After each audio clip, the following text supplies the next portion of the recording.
Okay, so welcome to Basement Door. This is our interview section, and this week we got the amazing polarized eyes. So, hi guys, how you doing? Hello. Good. Hello. Hello. Shall we introduce ourselves, and tell us what you do in the band? So, your name and what you do in the band. Okay, hi, I'm Noah. I play guitar and I sing. Hi, I'm Amber. I play the bass. And I'm Harry, and I play drums. Yeah.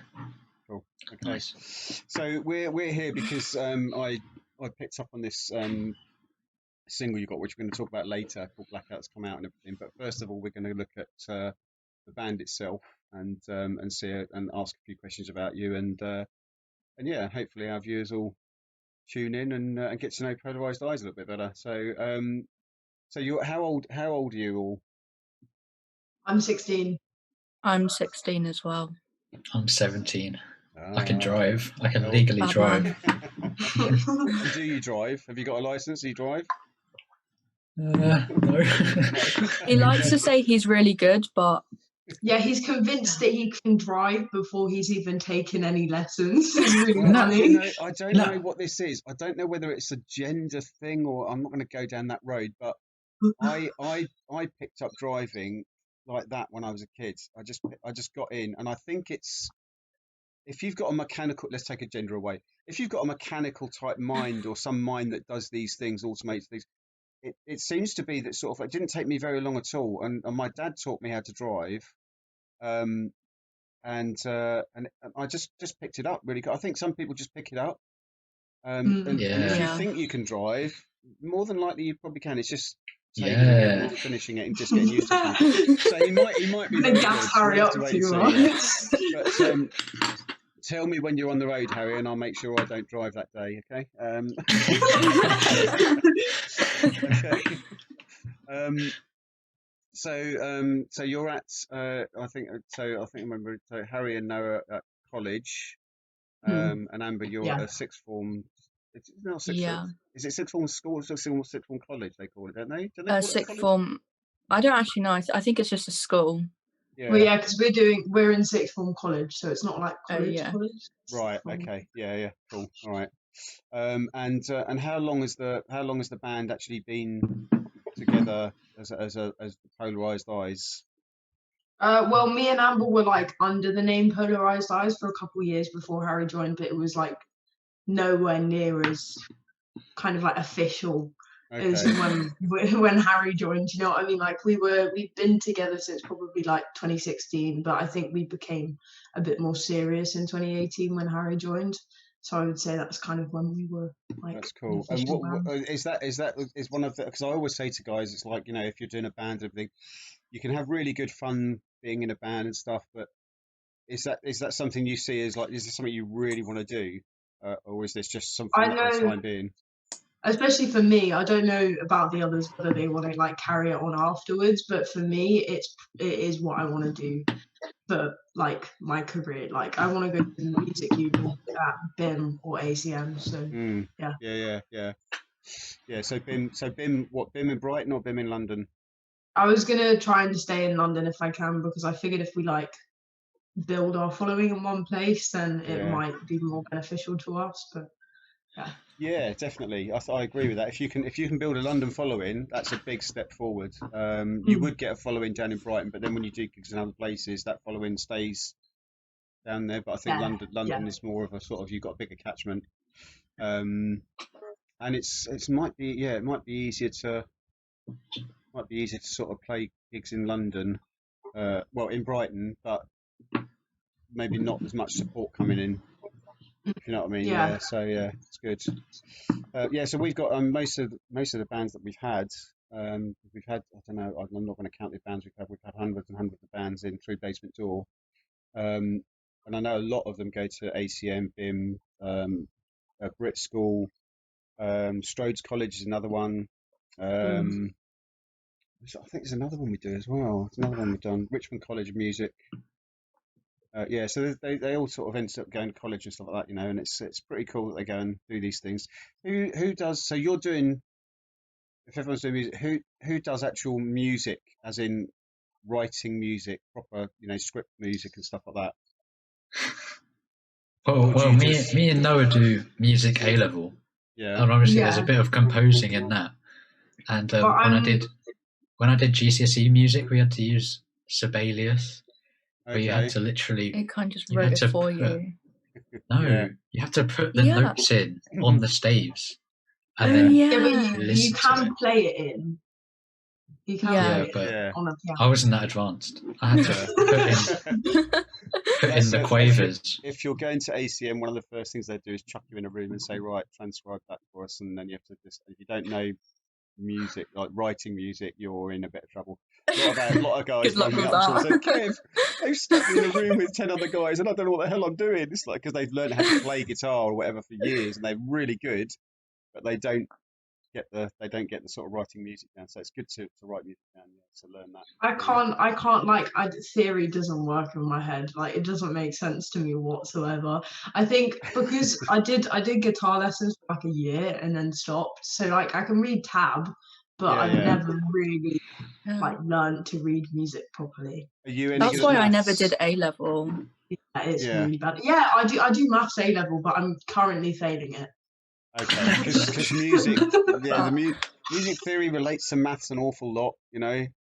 Yeah. When you sort of, you know, when you're working out scales and stuff, and 8s and 9s, 5s, blah blah, 7s, all that sort of stuff, circle of fifths, all that sort of stuff. It's all like maths, really. But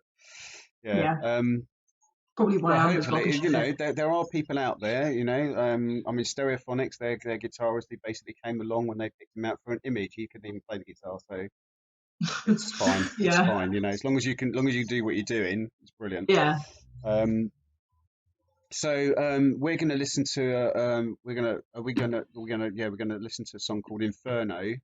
So when was Inferno written? When did you do that one?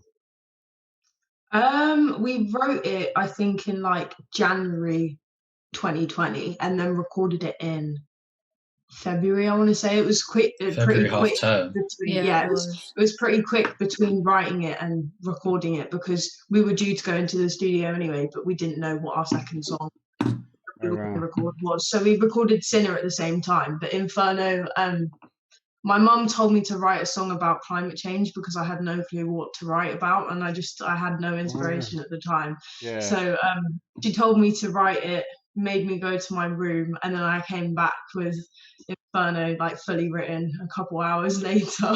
So weren't you in Italy? No, that was Storm. Oh. Okay. Wrong song. So you managed as a band to get into a studio because obviously that was before lockdown and everything like that. So what studio did you use? Have you got like a local studio to you or? It's like 20 minutes drive away. It's called Alchemy Studios, and the producer Kenny Jones. Yes. He's awesome. He's so sick.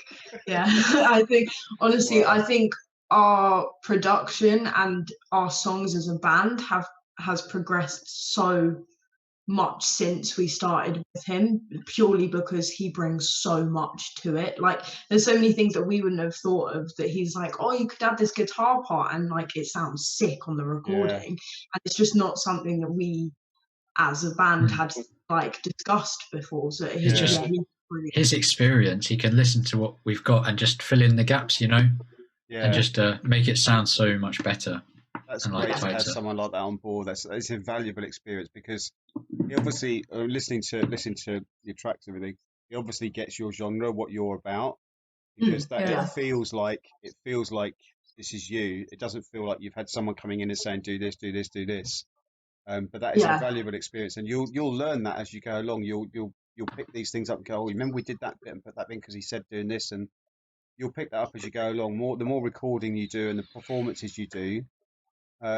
You'll pick that up as you go along. It'd be really good. Okay. Well, let's go and listen to Inferno, and then we'll be right back. So don't go away.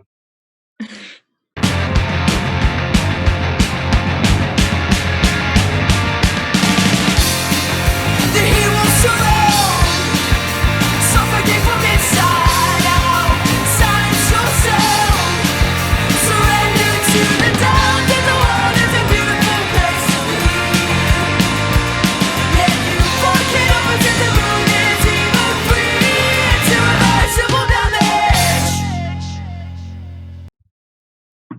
Okay, so there we go. That's Inferno by Polarized Eyes. Remember the name, Polarized Eyes. Don't forget it.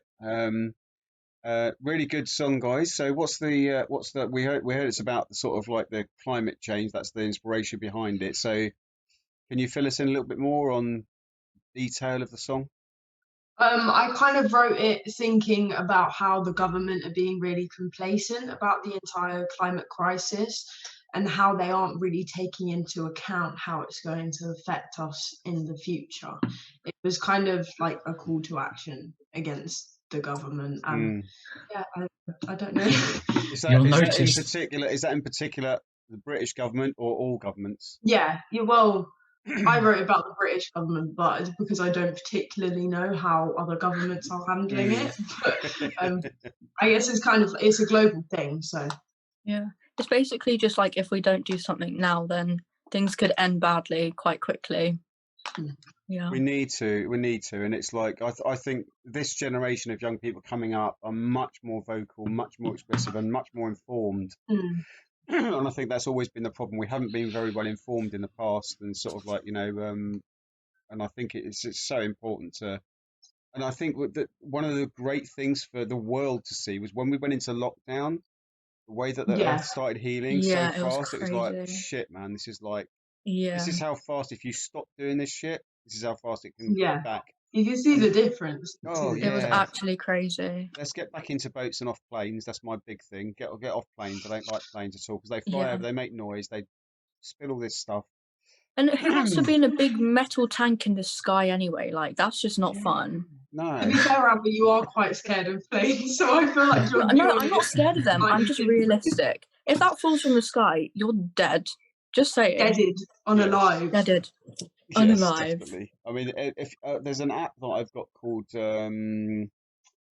Flight Radar, 24 Flight Radar, and it's like when you look now at the amount of planes flying around compared to what it was, there's still a lot up in the air, but compared to what it was pre-lockdown, oh my God! I mean, in the USA and stuff, the thousands and thousands and thousands of planes up in the air all the time. We just can't hear them and see them because they're up at sort of 30,000 feet. We don't know they're up there, and they're just all over the place, and it's quite scary. Yeah. I'm honestly surprised that there are less like crashes between planes. Do you know what I mean? Like, how has that not happened? That's not how it works. I think that's a system for a reason. Planning, yeah, okay. How big is the sky? How small is a plane? Yes, but big. Like, there's a lot of planes, isn't there? You'd be surprised at how planes, when a pilot's flying a plane, the main thing is they're looking at radar and blah blah blah. I had a friend of mine took me up in his helicopter. He had not his own helicopter. He was going to buy one, but he had this helicopter, and it's one of those little bubble ones with the sort of like two seats, so you can see all round. And what he said to me just before we took off, I said, "Oh, by the way, if you see a plane in your left-hand vision, just tell me about it in case I haven't seen it." And I was like, "Okay, so all right, so look at it. So they're flying around." And I said, "Oh, what?" And this is how realistic it is. He said, "Oh, I saw a plane on my left-hand thing. It looked like it was miles away." And I said, "Oh, have you seen that plane?" He said, "Yeah, we're gonna have to move." And he dropped, and as he dropped, this plane went whoom, right past. I was like, "How did that come so fast?" Oh my God! It really came so close to us. And he said basically all these little biplanes and planes that are flying around, they use all their radar and stuff like that. They don't look out the windows much, whereas helicopters always looking out the windows because their radars and that don't they're not that effective. Yeah. So yeah, it was really quite a wake up call for me to see that. It was like, my God, that was so fast. Yeah. In the blink of an eye. Anyway, this is why you don't go in helicopters, kids. Kids. No, I think helicopters are better than planes. Well, yeah, but so many people die in helicopters, though. Yeah, There's but a lot of helicopter crashes. Yeah, they're vulnerable to a lot of stuff. Helicopters, like storms and stuff, and if they can't see out the windows, they're in a lot more trouble than a plane is because a plane can fly through with all their tech and stuff like that. You know. Yeah. Anyway, let's get off that subject. So, so climate change and stuff. Yeah, and I think it's amazing when you see the cleanup and stuff like that. What can be done, and I remember years ago coming into London. I know I'm talking a lot here. It's about you, but I'm talking a lot because it's a subject that I'm into as well. And I remember we used to live in Biggleswade in Bedfordshire years ago, and then we used to come down to London to see my family because my family was originally from London. And I remember you come into London seeing the red haze over London, and that was about, you could see that about Hatfield. You could see this red haze, and you think, oh, that's London, and that's like 20 odd miles away still, you know. But I now, think we live in Barnet, so there's like, it's one of the highest points in London, I think, naturally. So if you like stand at the top of Barnet Hill, you can see it, and you can see like the Shard and all of that, and there's like this orange mist over the top. yeah, which is And like, it cleared a lot over lockdown, like because I used to go on walks up there every single day over lockdown, and it did start to clear, and you could like feel that the air was fresher in a way. Yeah, I think it's such an important thing to do, and well done for writing a song about it. And protest songs are great. You know, I grew up with the Sex Pistols and stuff like that, and sort of rebellion, and you know, you've got to do it. You've got to do it. Political. We've got to be, you know, which is another reason why I love your sort of song and everything. Anyway, so let's I'm going to shut up about me and my stories and everything because I tend to ramble a bit. So let's hear about you a little bit more. So what's your Harry? What's your sort of stuff with drums? What brought you into drums? Why did you get into it and stuff like that? You know. Well, it's a bit of a weird one, I guess. Well, not typical. So at primary school, we all went to the same primary school, and we did these African drumming lessons just once a week, and I really enjoyed it. And then after that, I met this guy who we got to know quite well, and I had some African drumming lessons, and I picked it up. I got my own African drum, like djembe. I played, and then after that, I was curious to see if I could transfer some of my skills onto the drum kit. So in year 7, I think when I was about 11, 12, I started to get drum lessons, and yeah, it's just the rest is history, I guess. Cool. And is anyone else in your family musical, or is this something you're just? Well, my mum plays clarinet, and my dad played guitar in a dodgy band. Dodgy band, okay. Is it a dodgy band that anyone might know, or is it just a dodgy band that's local to where he is? You're going to say he played with Queen or something? I'm pretty sure they were called Old Time Rockers or something. So okay. But even though he was like 20, but yeah. Okay. And Amber, what about you with the bass? That's an interesting. There's a lot of girl bass players, which is really good. Yeah. I love it. Well, it's kind of a weird story, but I mean, it's not really weird. Like Harry, we started playing the ukulele in primary school, and then I got my own ukulele, and I remember I was going around the house playing my ukulele on my rollerblades, just like skating around the house on my rollerblades, and my mum was like, why don't you just play guitar? And so yeah, I got a guitar, started played that for a few years, and then moved on to bass. Yeah. So I think it was kind of because I was going to say it was kind of because me and Amber both played guitar at the same time. We kept getting told all the time that bass, but like we were really happy with the dynamic of just. We didn't really want to add another person. I think it would feel weird because we've known each other since we were like 4, so it would be really weird to add another person in. So Amber, when your mum turned around and said play the guitar, did you stop rollerblading around the house when you play guitar? Well, the guitar was a bit too big. I couldn't really fit it through the doorways, so I kind of like, I mean, in the corridors, yeah, but not like through rooms. Yeah. So there was a plan for your mum there. She was clever. Yeah. I think it stopped me from making skid marks all over the floor. Cool. And so, okay, Noah, what's your story of music? Where did you get to? Yeah, I can see some guitars behind you. I've just seen those actually. There's a nice little collection. Yeah, I have another 2 upstairs, but some of those are broken. So, but my mum's ex-partner was a guitar teacher, so like he taught me to play guitar. He also taught Amber to play guitar, but we both only kind of stayed in the lessons for like a year because we didn't particularly like the style of teaching. Like it was kind of more exam based rather than just playing what you wanted to play and whatever. But basically, like after that I was always into it, but I'd always been into music anyway. I only really learned guitar so that I could accompany myself singing, because that was kind of like my first instrument in a way. Yeah, but he left loads of his guitars and they're mine now, so that's cool. Oh, cool. Okay. And what's your favorite guitar out of those ones?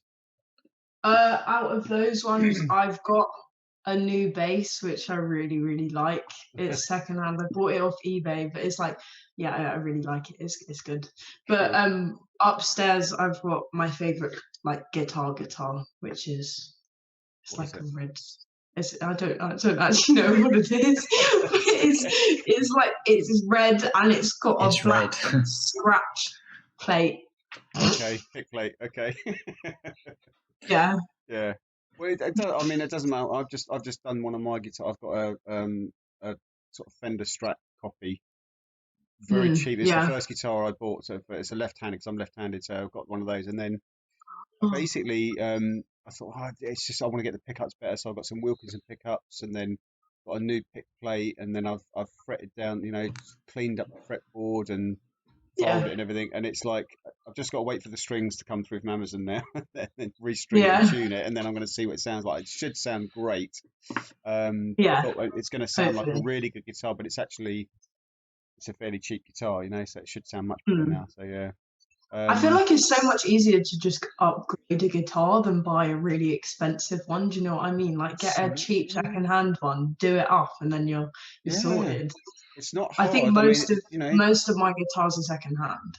Yeah, it's good to do it that way. I mean, it's like you can get. I mean, if you've got an authentic sort of like Les Paul Gold Top or a 1968 Strat or something, fantastic. You've got money to burn basically. But you can probably get like a copy for a couple of £100 or even less, and then change the pickups on it, and move things around and just trim it a little bit and everything, and learn how to do that. Then you're looking after your own guitar, and actually you get a really good sound out of it, and it won't be much different from, but also if you add different pickups to a guitar that wouldn't necessarily have those pickups, then you kind of have your own unique sound. Do you know what I mean? Rather than having a guitar that loads of other people have. Definitely. It makes it easier to stand out. Cool. That's good, man. Okay, so let's go back. We'll talk about this a bit more when we come back. So, the next song is this is my killer song, Blackout. We're going to go and listen to that and watch a video for Blackout. I've found that when I first heard it, it was like, oh my God, that's just blown my head away. So hopefully people are going to really love it. Let's not say anymore. Let's go and watch Blackout. Back in a mo, guys. Cool. They said when the looting starts, the shooting starts, so please mind your head. Let the rebels arise, it'll show that they're weak, but don't end up dead. We run, we run, we run. We run, we run. We run, we run, we run. We run!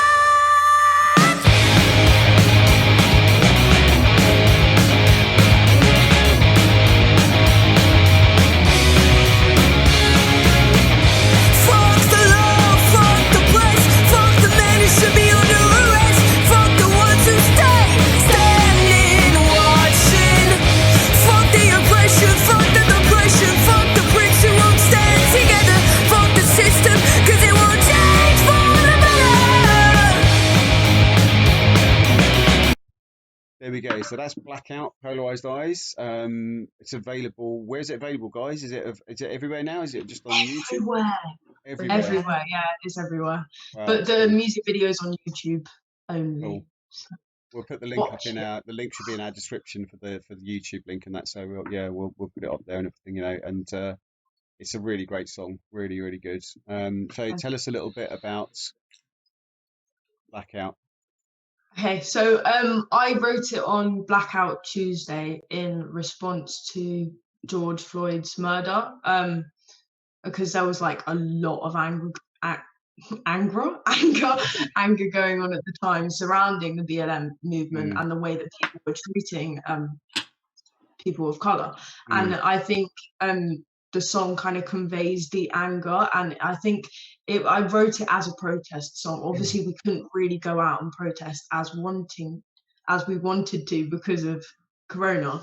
But I think a lot of the protesting did turn to social media and doing it online. So I'm glad that we posted the video when we did. We put up a video of Blackout, an acoustic version. But yeah, I'm really happy with how it turned out. It's really good. Yeah.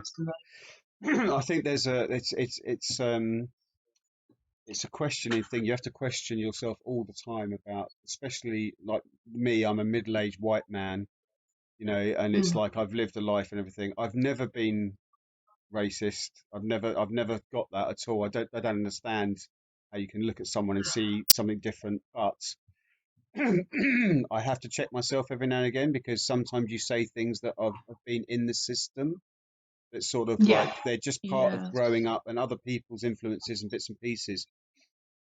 So you have to be able to check yourself all the time, and self-evaluation is the key part to it. Is like, that's the biggest thing you got to do. Is like, it starts with you, you know, and then it moves out, you know. So you can't do anything unless you're clear.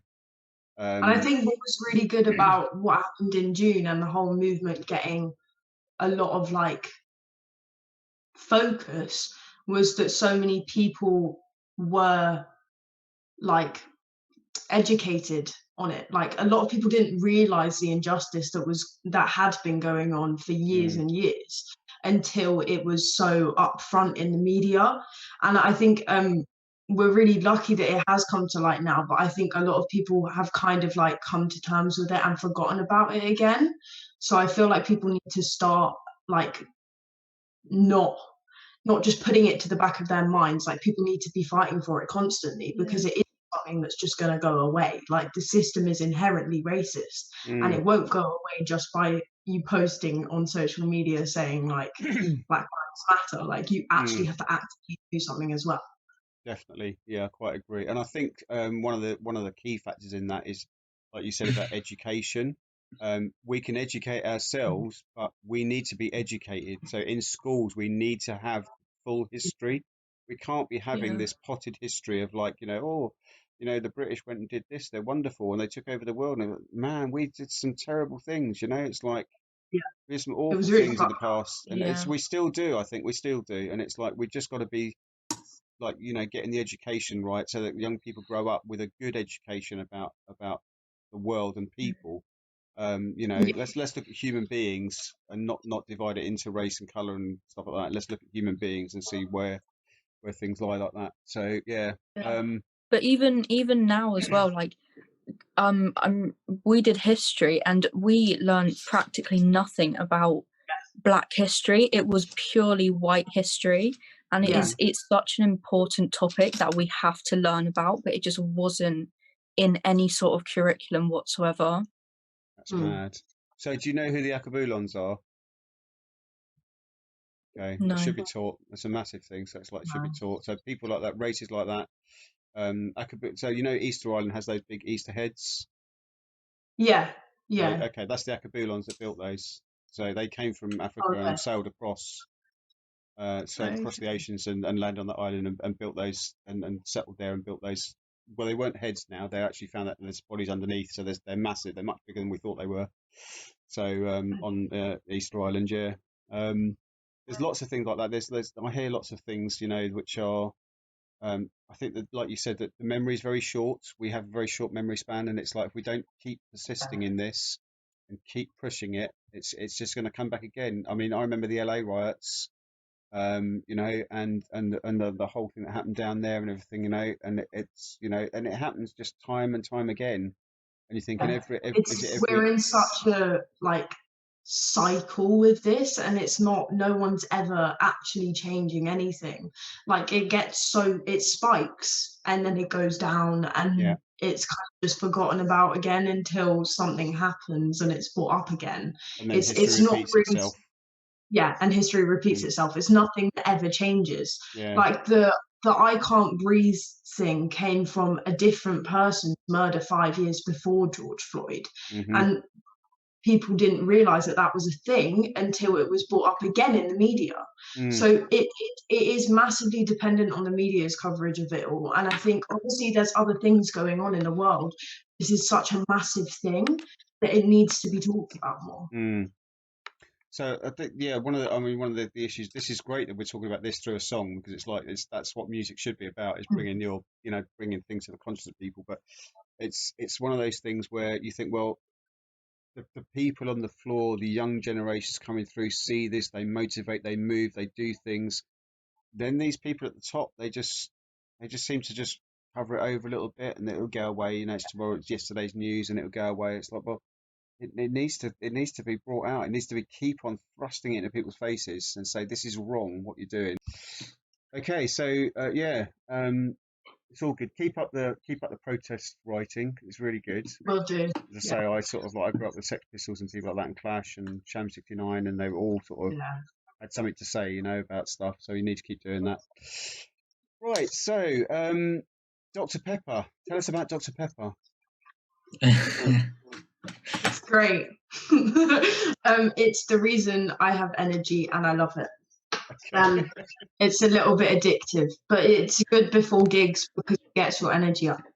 Okay. I feel like you'll never like meet Noah without a Dr. Pepper.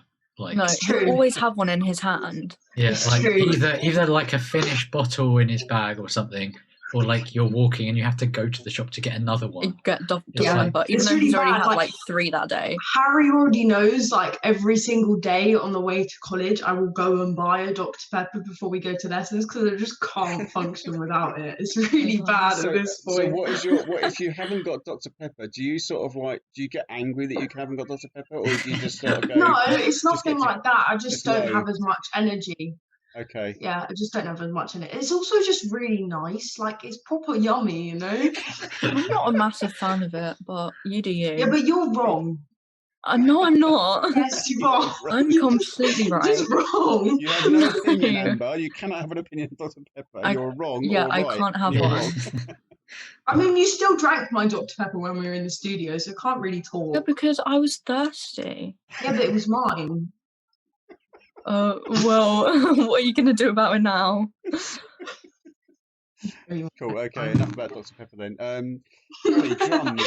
What's your favourite drums? What type of drums do you like? What's your favourite drums? Quick answer, come on. Is it what?